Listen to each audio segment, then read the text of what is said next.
Eu sei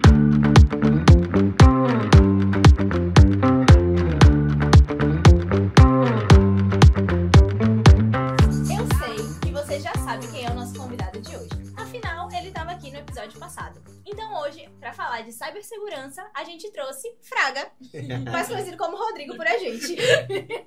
Olá, pessoal, tudo bom? Boa noite. Boa noite. Pode ser, é Pode o que ser. você quiser. Então, prazer estar aqui de novo com vocês. Gostou tanto que voltou? Tive que Eu voltar. acho que ele já pode substituir a gente, Joana. Eu acho, né? Eu acho que ainda não. Tenho vergonha, não dá. Ele já perguntou tudo.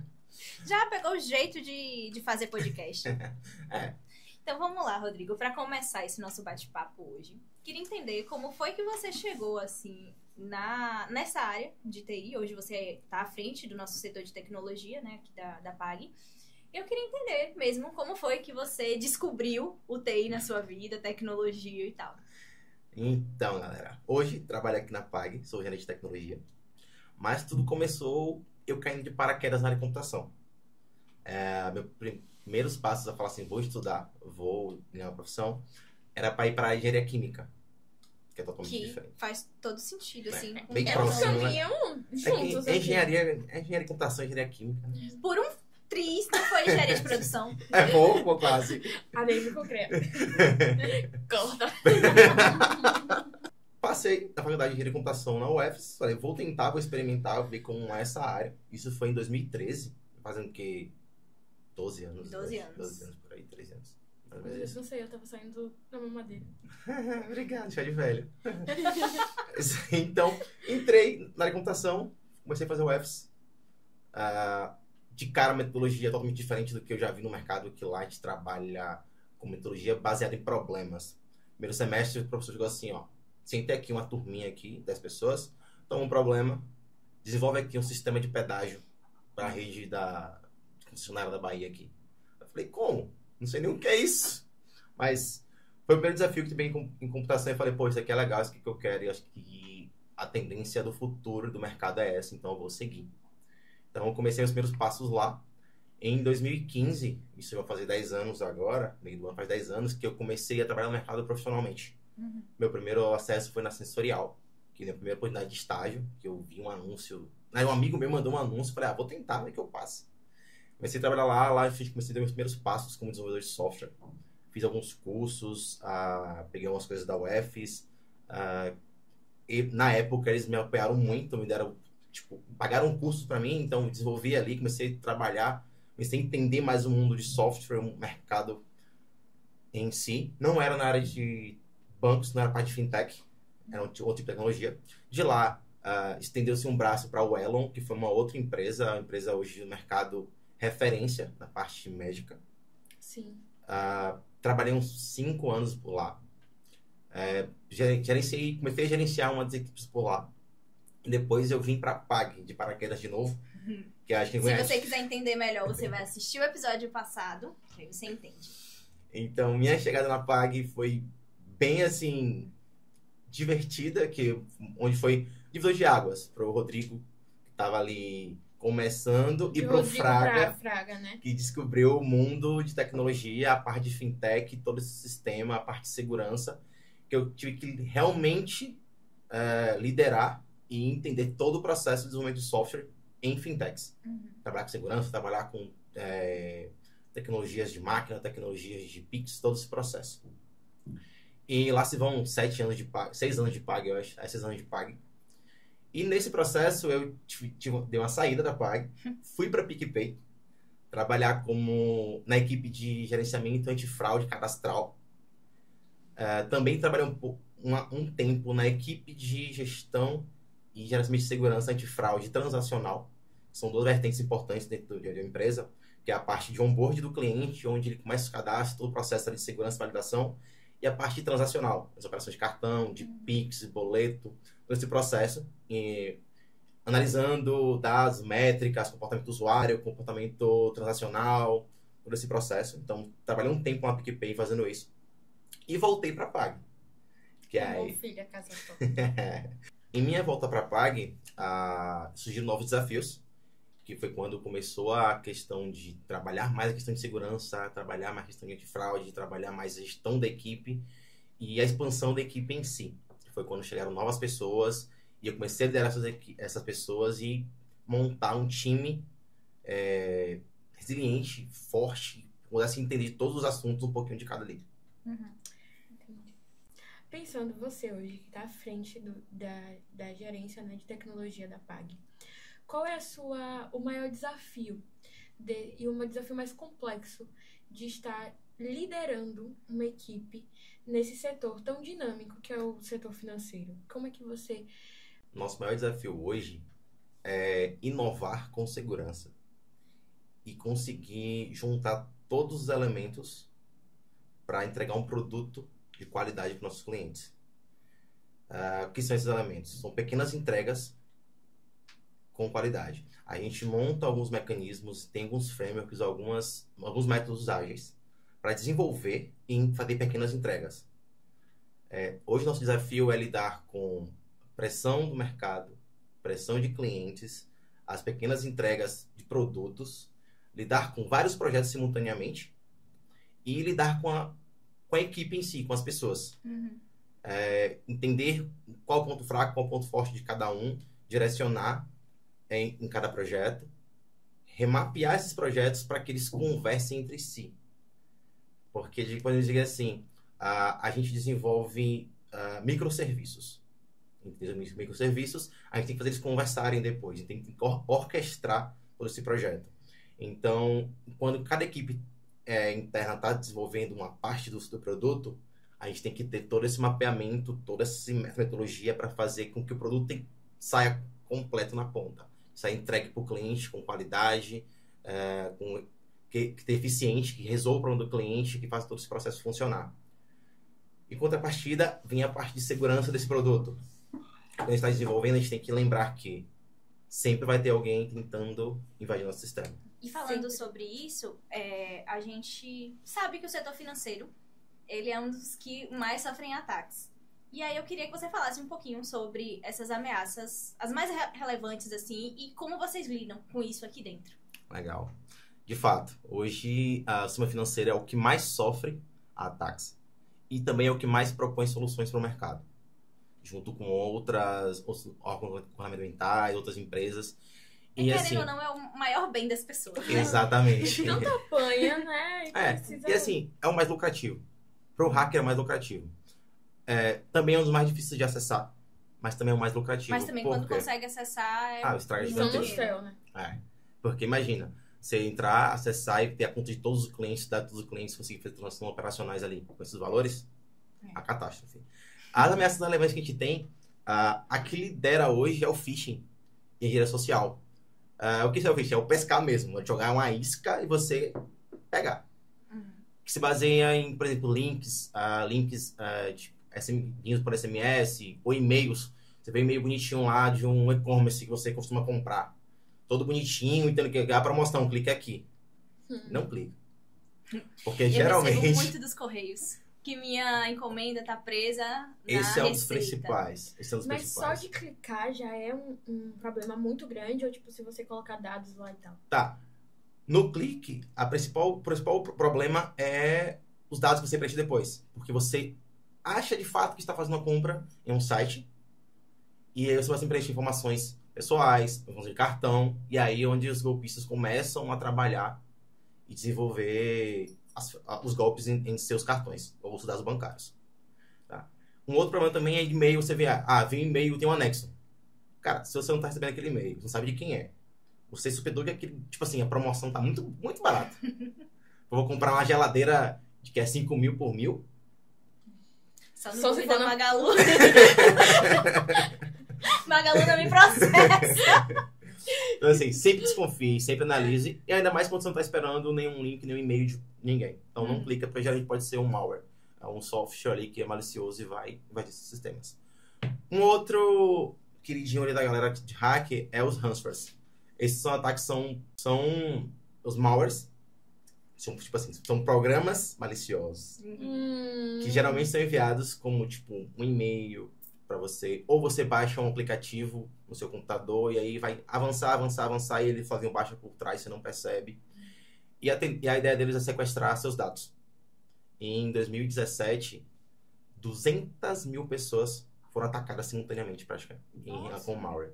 Foi um prejuízo de quase 4 bilhões de dólares. Por quê?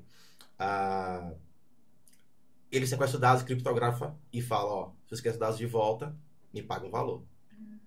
O grande problema é as pessoas tem a garantia. Não tem garantia nenhuma de que vai ser resolvido. Ressarcido, né? Inclusive esse, que ficou conhecido como WannaCry, tinha um erro de programação no malware, que não identificava o pagamento com o computador. Então, nunca, mesmo para que você pagasse, eu não sabia de quem é que me pagou. Então, você nunca levou seus dados. Nossa.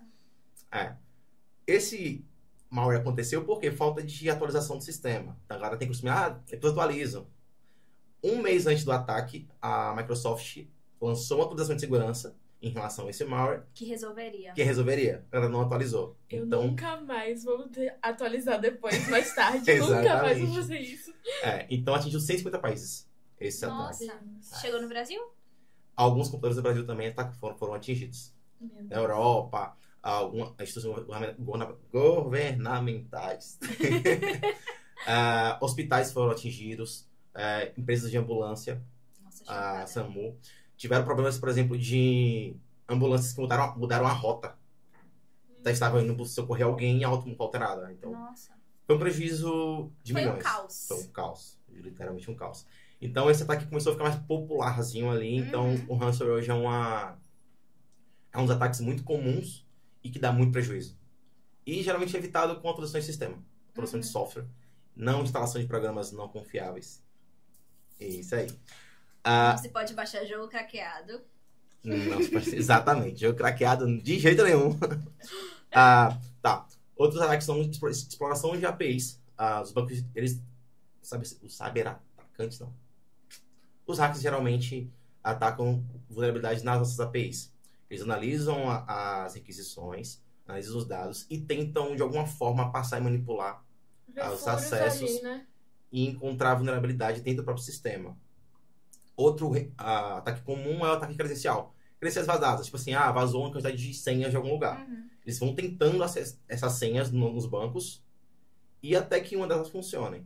Sobre isso, você acha que, no caso, é melhor você ter várias senhas diferentes para cada tipo de serviço que você faz? Porque, por exemplo, se você tiver uma única senha para todos os seus cartões, todos os Você seus está bancos, vulnerável. tá muito vulnerável. Você está vulnerável. Porque, tipo, se vaza em um lugar... Gente, vocês estão me fazendo pensar muito. Exatamente. Meu Deus, e os hackers estiverem assistindo a gente? Eles podem estar. Mas também não tem muita coisa lá, não. Do lado de cá, não tem não. Tá. Tem dois ataques que são para a área de software que são bem complicados, porque são os DDoS. Eles tentam atacar nossas APIs de forma que nosso serviço fique indisponível, baixando nossa credibilidade.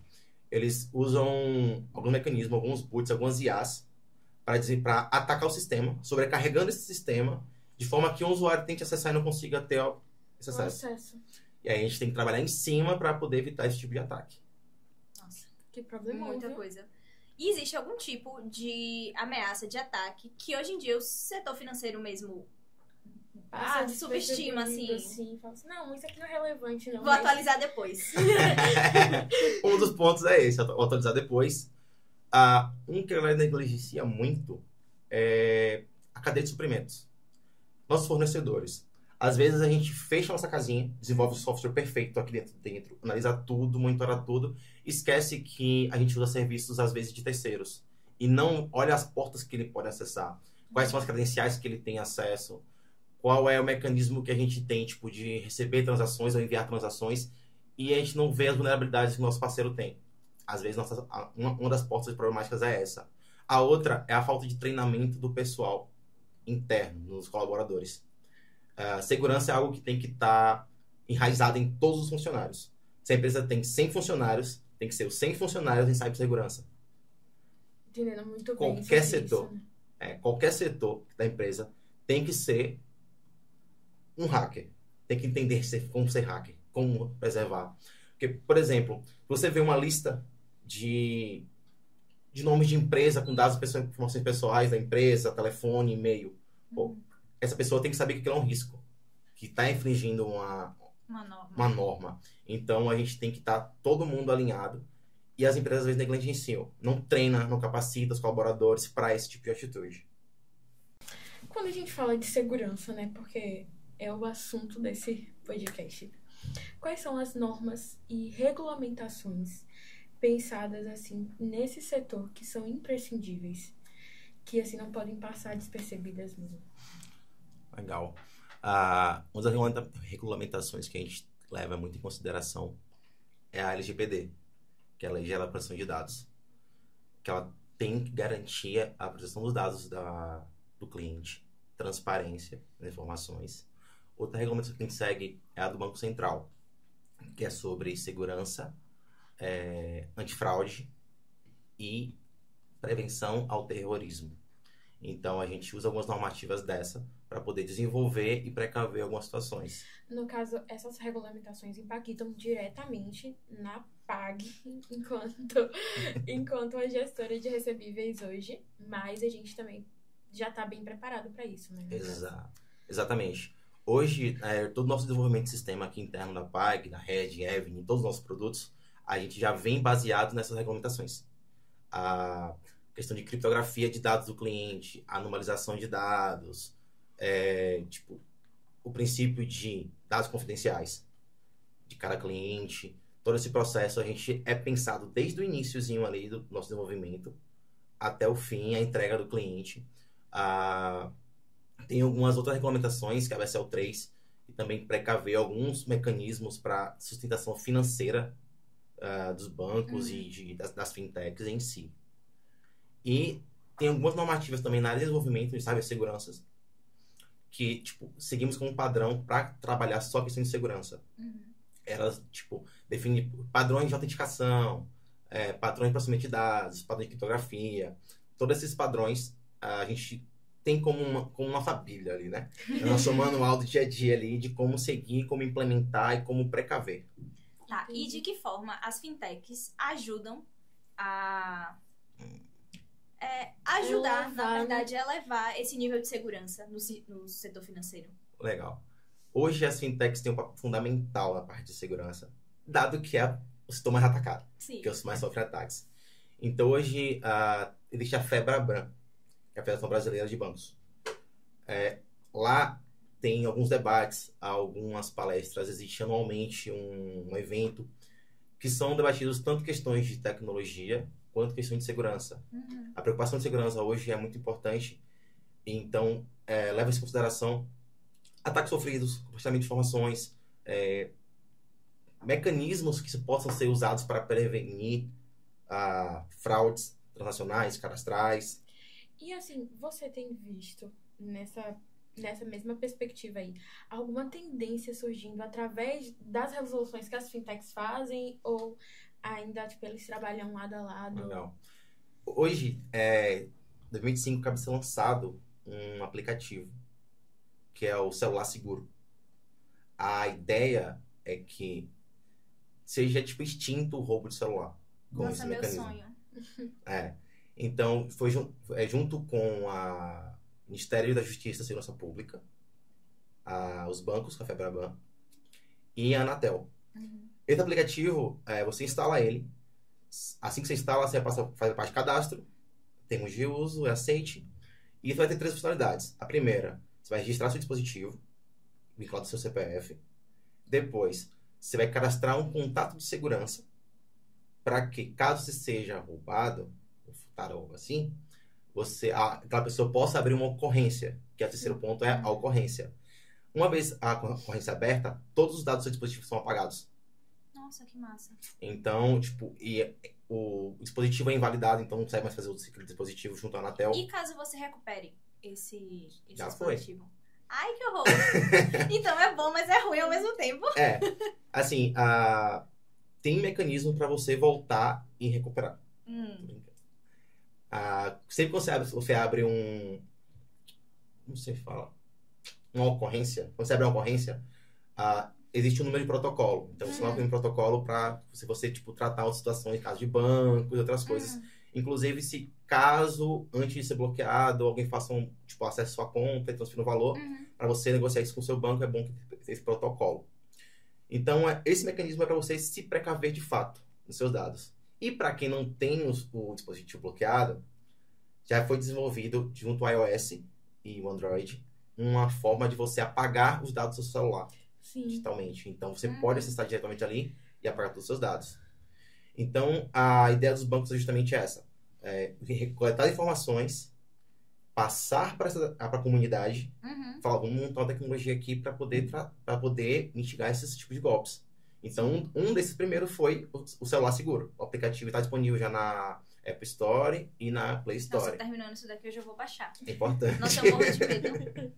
E hoje em dia tem acontecido muito, né? Antigamente os sistemas iOS não tinham não eram tão invadidos, mas hoje... Eu lembro do meu primeiro celular Android, que tinha uma funcionalidade que se você clicasse, você estava sendo assaltado, você clicava 3 vezes no botão de bloquear e aí ele mandava um alerta e ligava o GPS para você seguir esse celular. Mas aí eu ficava pensando, gente, eu vou ser assaltada. E eu vou estar lá, não, peraí, moça, peraí. Exatamente. Aí eu achava assim, gente, não faz sentido. Dessa forma, eu acho que realmente ajuda. Exatamente. E assim, no caso, esse aplicativo precisa estar instalado o tempo todo no seu celular. Você não pode, cadastrar e depois apagar. Exato. Você tem que estar com o dispositivo instalado para quando conectar na rede, ele ser invalidado. Massa. Entendeu? Entendi. Uma outra questão da vantagem para poder acabar com os roubos do celular é porque a Anatel vai invalidar esse dispositivo. Hoje existe um mecanismo que você salva o e-mail do celular que está na Anatel, você consegue bloquear aquele e-mail do celular. Então já fica travado. Como isso é algo que as pessoas não conseguiam fazer com toda facilidade, vamos desenvolver um aplicativo que seja mais rápido. E hoje, assim, pensando nessas ferramentas e práticas, o que a PAG faz para proteger os dados dos clientes dela? Como é que a gente anda aí nessa linha? Legal. Todas as perguntas são muito legais. A gente caprichou nessa. Então, hoje, eu não posso abrir muito o que a gente faz. Mas, existem algumas diretrizes, alguns mecanismos, autenticação de 2 fatores, validação por e-mail, tokenização, OAuth 2, que é uma tecnologia para a galera tokenizar os dados e você acessar a ideia de Zero Trust, que é o mínimo que eu forneço de segurança.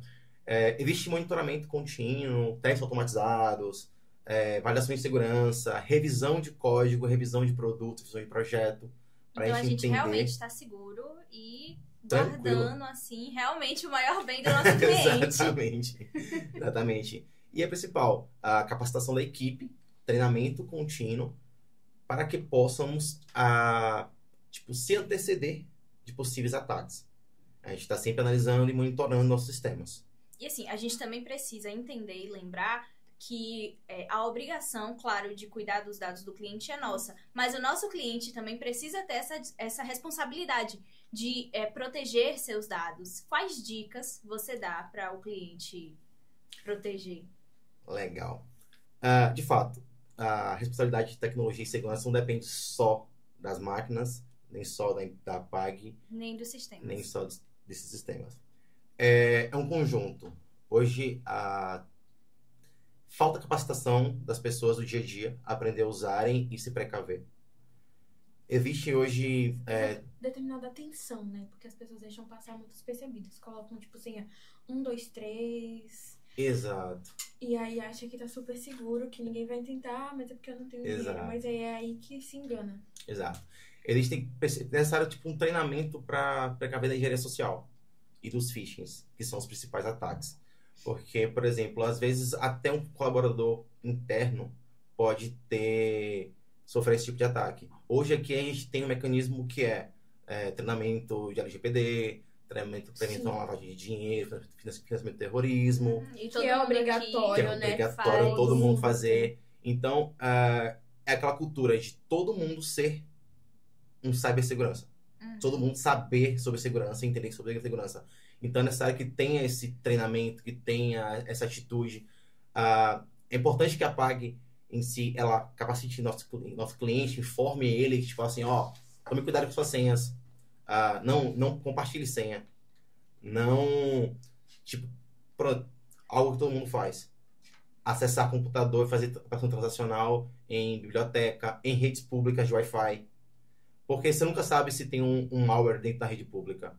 Você conecta o Wi-Fi público e lá tem um sisteminha, um vírus que está monitorando toda a transação. Então, trafega as senhas. Tipo um pixel. Tipo um pixel. Ou vendo tudo que você faz. Então, é importante as pessoas entenderem que, tipo assim... Mas esse povo não tem o que fazer mesmo, né, gente? Não, é engraçado que se fosse pra trabalhar... Não faria. É engraçado, porque eles são tão inteligentes pra pensar em coisas tão ruins. Eles poderiam trabalhar em coisas mais inteligentes ainda pra facilitar a vida da pessoa e ganhar muito dinheiro com isso. Mas não.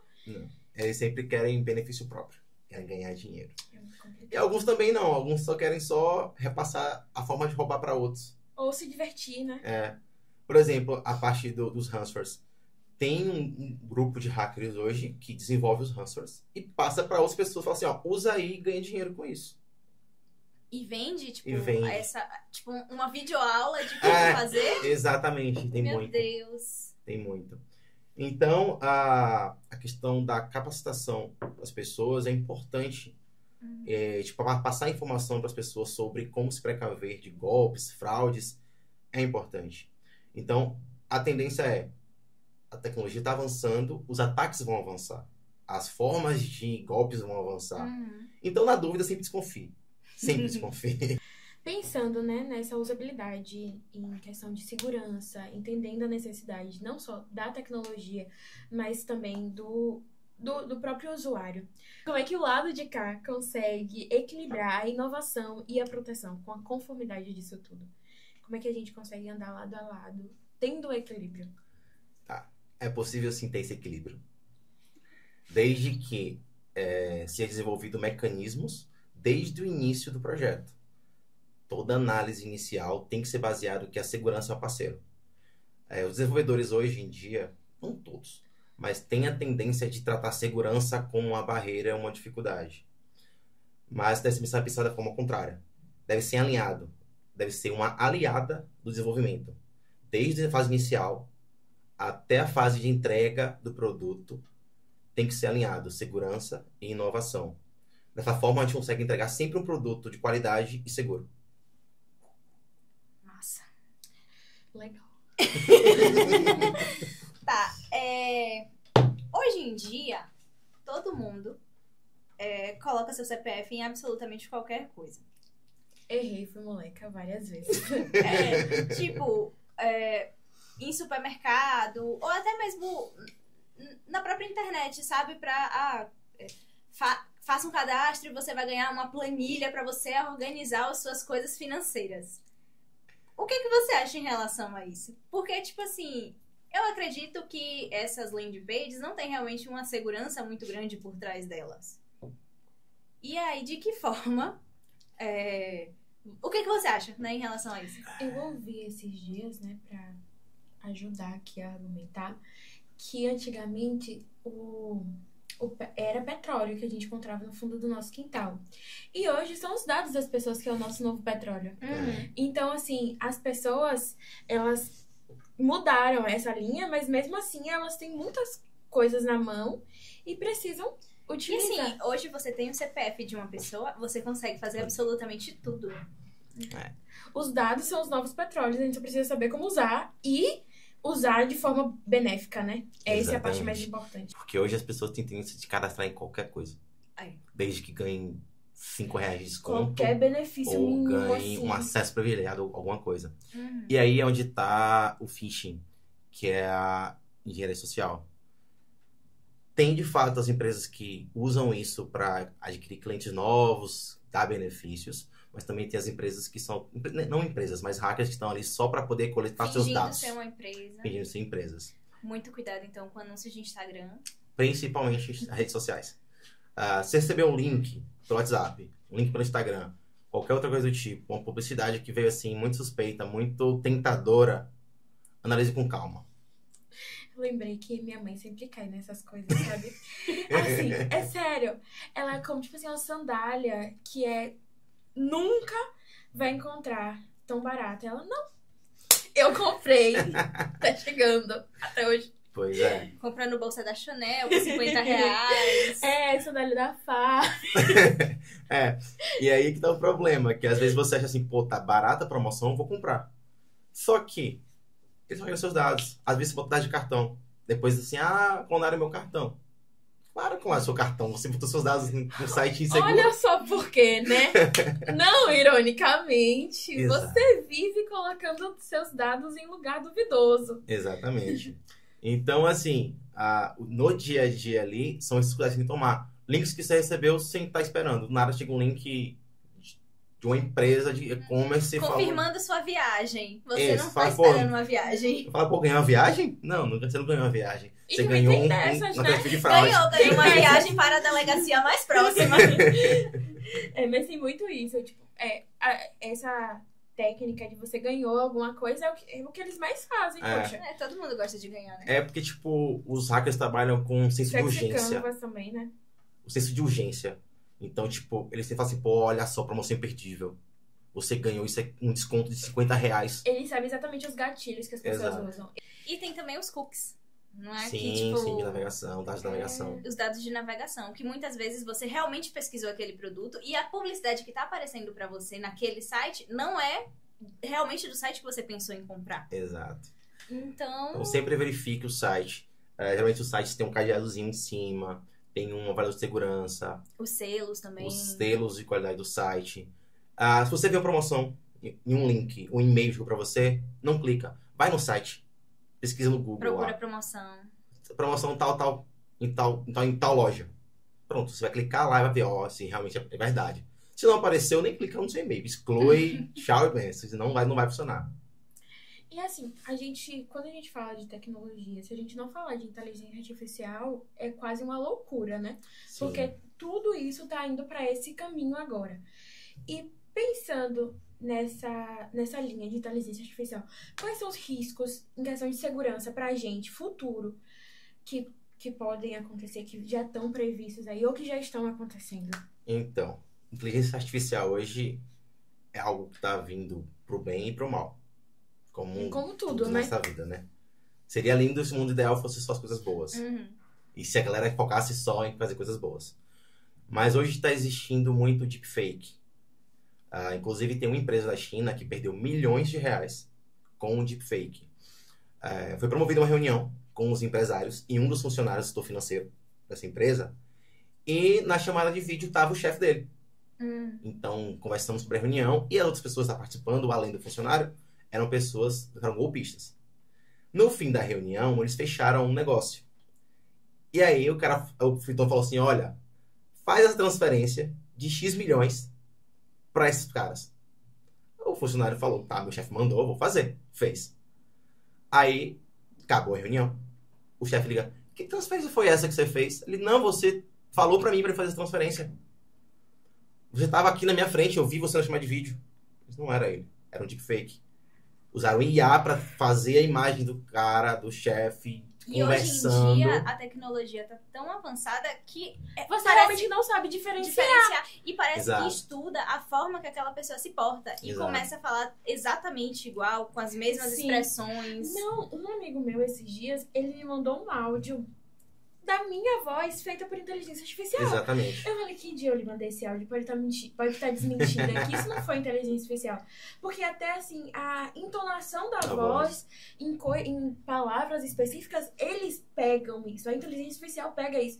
E é muito arriscado. Daqui a uns dias a gente não vai conseguir mais diferenciar o que é real e o que é inteligência artificial. Algumas empresas hoje já estão usando os geradores de inteligência artificial com alguns selos que dê para identificar. Mas também não são todas. Então, vai ocorrer ainda Também algumas empresas que não vão estar 100% seguras, que te dê alguns tem a Deep mecanismos. Web das IAs. Tem a parte negra da internet aí que vai conseguir. E nesse que você está falando aí da voz, como geralmente eles fazem esse mecanismo de ataque? Primeiro eles hackeiam o seu celular do seu WhatsApp, conseguem acessar o WhatsApp, pega ali backup de mensagem, tem os seus áudios, jogam na IA, E fazem o quê? Manda um áudio pra teu parente, pra tua mãe, pra teu irmão, pra alguém, pra você. Falando, olha, tô precisando de um Pix urgente, que surgiu uma emergência, lá, lá, lá, lá. Aí, do outro lado lá, eu falo assim, pô, realmente foi Joana, realmente foi a Yasmin que mandou esse áudio. É a voz dela. Aí vai lá e faz a transferência. Quando você vê, não é ninguém. É só um IA e o cara fazendo lá, sendo seus dados. E assim, se pra gente é tão difícil identificar, imagine para as pessoas mais velhas, sabe? Que não tem tanta familiaridade mesmo com a tecnologia. Deve ser... E é assustador, né? Cada dia que passa. Só uma pergunta pra vocês agora. Vamos ver o papel. Como ele Você vai acha- usar? Você acha que qual a faixa etária sofre mais golpes no Brasil? Com certeza, dos 45 pra cima, né? Eu acho que fica nos 30. 16 a 29 anos. Mentira. Atualmente é a faixa etária que mais sofre golpes no Brasil. Como assim, gente? E 21% da população brasileira tem sofrido golpes. Anos Eu antes... acho que é muito Isso difícil é uma a quantidade gente não expressiva, né? conhecer. Tipo É. assim, 21%. Ah, E são pessoas, tipo assim, da nossa idade. E eu acho Exato. difícil a gente não conhecer pelo menos uma pessoa que já passou por um golpe, que sofreu um Exato. golpe. que nem uma tentativa ali de... Oi, tô precisando de R$1.000 aqui pra fazer o isso. pagamento. Exatamente. Só que esse dado muda a cada ano. Então, anos anteriores, a faixa etária era entre os 40 e os 50. Já foi entre a faixa etária idosa também, já teve esse tempo. Então, assim, esses hackers, eles mudam também a frequência de pessoas que eles vão atacar. Eles são bem inteligentes, né? Exato. Eles estudam muito bem. Exato. Eles olham o mercado, olham a tendência, olham como tá tudo ali. Tá melhor São que você. Tá melhor que eu. Exatamente. Então, eles são bem atentos. Então, tipo, todo cuidado é pouco quando se trata em transações financeiras. E assim, qual a tendência de segurança você vê pro futuro? Que as empresas vão começar a adotar, que vai ser uma coisa que realmente vai chegar pra Todo mundo. todo mundo e que vai ser necessário fazer pra garantir essa segurança. Olha só. As IAs vão vir como um principal fator de segurança e a computação quântica. É algo de ser muito estudado. É algo que... Tô me sentindo agora num negócio num filme de Doutor Formiga. Exatamente. Falando sobre o mundo quântico. Já tem saído já algumas tecnologias. Estão muito restritas. Mas a tendência hoje é que a computação quântica venha para solucionar muita coisa de segurança. Por outro lado, vai chegar um tempo que vai ficar tão popular o computador quântico que vamos voltar a ter problemas de segurança. E vamos aí, precisar de outras coisas. Mas hoje uma tendência que está sendo estudada vai ser em cima disso, para fazer cálculos em milésimos de segundos, para Agora tratar você vai explicar criptografias. um pouquinho pra gente o que é isso. Vamos pensar em algo microscópico, Sim. que já é a nanotecnologia. Uhum. É algo ali bem pequenininho que os chips hoje usam. Então, divide isso aí por milhões e chega um nível, tipo assim, que os átomos estão ali... Quase invisíveis. mais Eu vi uma explicação que era tipo assim: você não consegue ver nem tocar, mas ele existe. É tipo Uau. isso. É tipo isso. Então, assim, com esse nível de tecnologia, você consegue fazer cálculos e movimentos transacionais, que é todo circuito elétrico, né? Uhum. A um nível, tipo assim, estupidamente, em bilhões de milissegundos. Nossa. Você consegue transacionar. Então, assim, você consegue fazer um cálculo que a mente humana, ou com a IA que tem hoje, não consegue fazer. Então, ela vai conseguir calcular. Tipo assim, a tendência é que a computação quântica resolva problemas, por exemplo, como o câncer. Digamos que hoje, para fazer uma fórmula e tentar simular alguns medicamentos para o câncer, leve, tipo, 500 computadores mais fodões do mundo para fazer. Com um computador quântico, você faz isso em, tipo, 1 segundo. Chocada. Entendeu? E aí a Microsoft, tipo, tava fazendo um estudo disso há décadas, todo caladinho. Aí essa semana falou: hello, gente, deixa eu avisar pra vocês, conseguimos. Essa pegada aí. Então, assim, é um tema que tem que ter... Que tem que ter muito aprofundamento. mas é top, vai. É top. Nossa, É vou tipo pesquisar uma muito sobre formiga. isso depois. É tipo uma formiga.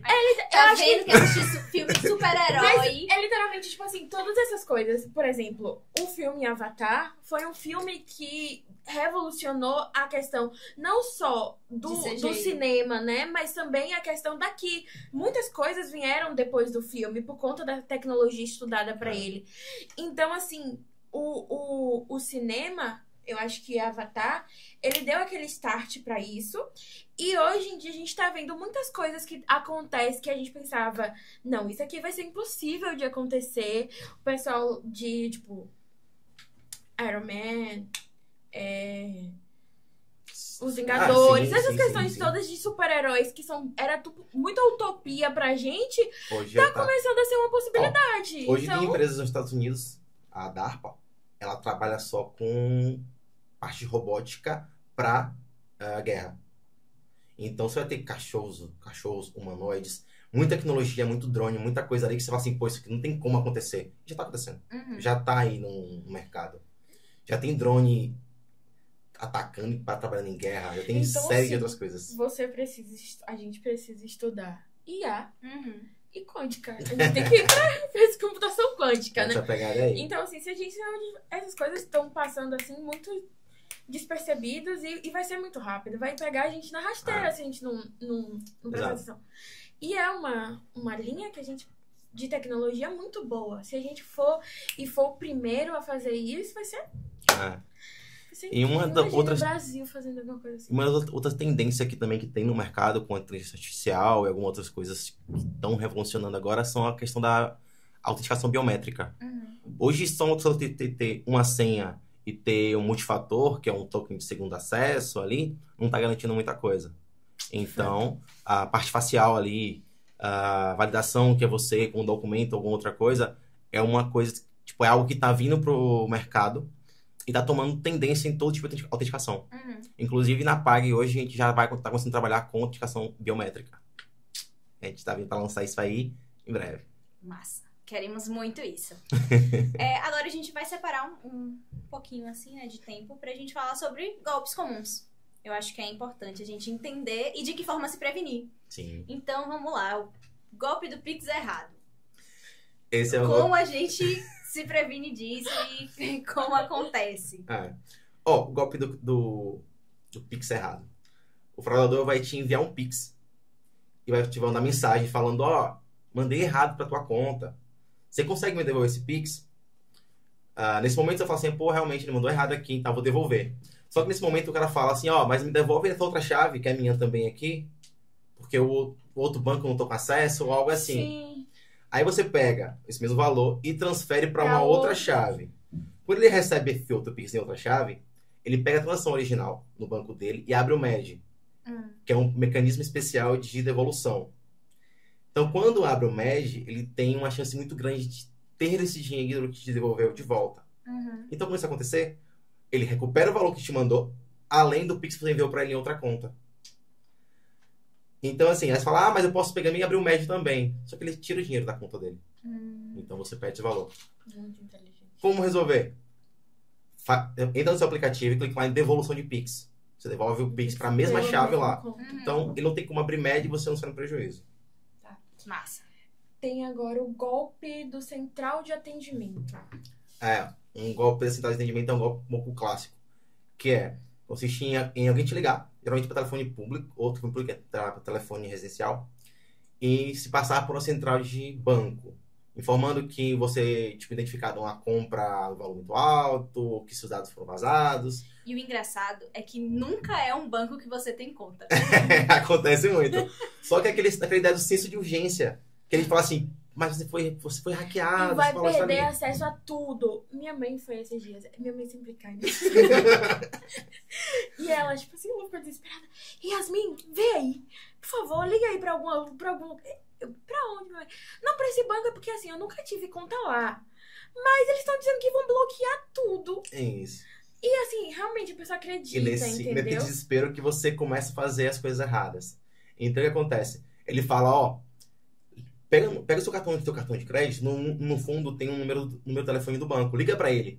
Só que, nesse momento, ele consegue ter acesso. A ligação aparentemente desliga. Porque quando você digita os dados, você continua na linha com um fraudador. Então, você passa a continuar falando com o fraudador. É nesse momento que ele começa a pedir seus dados pessoais, dados de cartão, dados de senha, você acha que realmente está falando com um atendente do banco. Como se precaver? Você recebe essa ligação, o cara falando que você sofreu uma fraude, que seus dados foram vazados, desliga imediatamente. Pega outro telefone, liga para o seu banco e verifica se realmente aconteceu algum problema. Caso tenha acontecido, segue a vida. Mas sempre desconfie. Mesmo você usando o telefone, eles conseguem, tipo, desligando essa ligação, Exato. eles conseguem Exato. continuar Ele nessa continua a ligação, ligação. você não percebe. Você vê o celular, você não tem nada. Nossa. Eu tô... Sabe aquele filme Dilema das Redes? Meu Deus, depois que eu assisti aquele filme, eu fico assim, meu Senhor Jesus. Coisa louca acontecendo aqui, né? E aí, depois dessa conversa, eu acho que a gente fica com mais aquele alerta ligado. Sim. Lógico que daqui uns dias a gente vai esquecer, vai fingir que essa conversa Sim. nem existiu. Ó, só leva uma coisa pra vida. Desconfie sempre. É. Sempre desconfie. Uhum. Nunca converse com o seu banco por um canal não oficial. Vá pro aplicativo. Entre no chat do aplicativo do seu banco. Uhum. Ou procure o número oficial do seu banco e entre em contato por lá. O banco não vai te ligar e te pedir informação nenhuma. Isso é fato. Nunca vai te pedir senha, nunca vai te pedir dados de cartão. Porque ele já tem todos os dados, então Não não faz sentido, não né? faz sentido te pedir. Uhum. Eu também não gosto muito de, tipo, quando alguém me liga, você pode confirmar os seus primeiros números do CPF? Meu filho, você tem todos os dados, por que eu preciso confirmar? Uhum. Não E você, confirmo, não. e você que Tchau. me ligou, É, você já sabe. tchau. Eu sempre... Essa é Ah, bem de praxe, né? sempre desconfiar. Tá, golpe do falso motoboy. Tá, o golpe do falso motoboy consiste parecido com a central de atendimento. A central vai te ligar, informar que seu cartão foi clonado, que foi encontrada uma fatura de 15 mil reais. Talvez você tenha esse limite, mas Uhum. você passou 15 mil reais. E aí você sente Meu aquela limite, 700. Aí você sente aquela pressão, fala assim, poxa, como é que eu resolvo? Aí o banco fala, ó, faz o seguinte, eu vou mandar um motoboy fazer a retirada do seu cartão, já que ele foi clonado, e vamos te enviar um novo cartão. Para sua segurança, você pode cortar o cartão, mas só não danifique no corte o chip. Só não corta o chip. Isso Tô aí. entendendo. E aí, naquela urgência, minutos depois, chega uma pessoa na sua casa para retirar esse dado do cartão. Então, quando o chip não foi danificado, Ele consegue ele continua fazer. ativo, ele continua funcionando, ele vai fazer transações. E a partir daí, seu cartão realmente bloqueia, é clonado. Entendeu? E o golpe da troca de cartão? Troca de cartão. É assim que funciona. Ele Geralmente falou você de um vai... jeito que eu falei, meu Deus. Como assim? Não tá entendendo? Ele colocou aqui. O golpe da troca de cartão, geralmente é um golpe presencial, um golpe físico. Nunca deixe seu cartão para realizar uma compra para alguém operar na maquininha. Sempre pegue a maquininha na mão da pessoa e insira. Porque acontece de um fraudador, um falso vendedor ali, né, que você pega seu cartão, adiciona, te devolve a maquininha e observa a sua senha. E retira da mão aqui. Quando termina a transação, ele pega seu cartão e te devolve um outro parecido. Você não confere seu cartão. Uma tia minha passou por um muito semelhante. Mas não foi na maquininha, foi no caixa eletrônico. Também acontece no caixa Chamaram eletrônico. ela virou, conversou com a pessoa. Quando tirou o cartão, já Não, era não. outra. E ela só percebeu 2 meses depois. É isso que Já acontece. tinha empréstimos no nome, já tinha gastado, tipo, muito dinheiro em limite. Exato. É, porque as pessoas às vezes têm dificuldade de operar o caixa eletrônico. Então, deixa assim, deixa eu te ajudar. Nesse te ajudar, a pessoa vai estar ali te acompanhando, mas em um descuido seu, ela troca seu cartão e te devolve um outro. E aí você não confere, tipo, seus dados do cartão. Você guarda ali e segue. Já foi. Quando você vê que o cartão tá fazendo várias transações, como aconteceu com o Edione. Já tem uma causa sendo financiada pelo Exatamente. Golpe da maquininha quebrada. Esse aí geralmente acontece muito. Que é a questão do golpe quando o entregador chega na sua casa e te dá uma maquininha com a tela, um visor quebrado. E aí você acredita que tá passando o valor real ali da sua compra. Sim. Só que ele insere um valor muito superior. Eu acho que, além disso, ainda tem uma questão. Eu acredito que muita gente realmente nem chega a conferir qual é o valor que está sendo passado na maquininha. Sim. Só confia e passa. Só tipo, não, vou aproximar aqui. É. E nem olha. E só vai perceber realmente se foi o valor depois. Exato. Quando vê na fatura ou quando vê A notificação, algo assim. E as pessoas também tendem a não conferir o comprovante. Uhum. Então, tem maquininha também que não Principalmente em chega o delivery, comprovante. ninguém nem olha, nem pede o comprovante. E aí que tá o erro. É onde acontece o golpe. Tá, golpe do falso leilão. O golpe do falso leilão é um golpe um pouquinho mais elaborado. Uhum. Geralmente, as pessoas, o fraudador, ele monta um outro site, simula todo o processo de um leilão, tem questão de arremate, às vezes tem até concorrência ali, se dá um lance, a pessoa tá cobrindo, Mas geralmente esse valor sai muito abaixo do valor do produto. Uhum. E aí, quando você arremata, eles trabalham também no senso de urgência. Ele tem que com o WhatsApp, falar, preciso que você pague esse Pix aqui, você efetive essa compra, você vai perder o desconto. E aí as pessoas não analisam antes do site. Uhum. E acabam fazendo no Pix e nunca recebe nada. Ou recebe uma caixa com tijolo, né? Só para poder bagunçar. Uhum. Então é importante que você olhe o site, pegue o CNPJ do leiloeiro, verifique os dados, quanto tempo tem aberto, se abre lá no Reclame Aqui, vê se tem né? alguma reclamação de alguém que sofreu fraude ou não sobre aquele produto. Confere os certificados do site, confere a questão de segurança, Uhum. os processos antes de iniciar algum processo de leilão. E agora a gente vai para os dois mais clássicos. O WhatsApp golpe do WhatsApp e o do link. Esses são clássicos e acontece muito. O golpe do WhatsApp eu acho que é o mais antigo, assim, que consiste em alguém entrar em contato com você, te passando por algum telemarketing, algum banco ou algo assim, e o fraudador no celular dele instala o WhatsApp, bota seu número e chega um código de confirmação no seu celular. Uhum. E ele fala, preciso desse código para conseguir finalizar a transação. Aí você vai, sem entender muita coisa, e passa esse código. Ao passar o código, ele automaticamente instala o seu WhatsApp no celular dele, com todo o seu backup de conversas, tudo que você tem. E começa a passar por você para solicitar Pix, para solicitar mecanismos, para simular N coisas e roubar vários dados seu e transferir Pix dos seus familiares. Uhum. Então, nunca passe códigos para ninguém, nenhum familiar seu, ninguém, porque muito provavelmente vai ser um golpe. Hoje em dia o clássico é uma vaga de emprego, que você trabalha por 20 minutos e vai receber 4 milhões. Exatamente.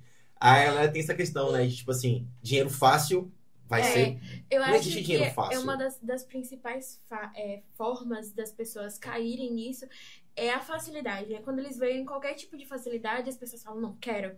E aí parece que para de pensar dali pra frente, porque são coisas assim...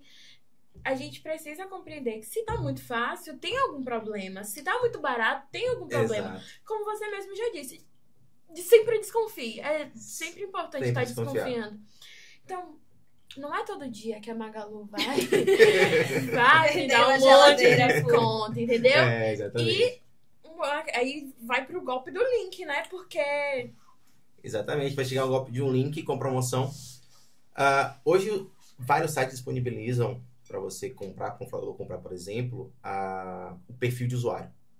Quem são as pessoas que estão procurando por geladeira, estão procurando por um ar-condicionado, estão procurando por um carro, estão procurando por N coisas.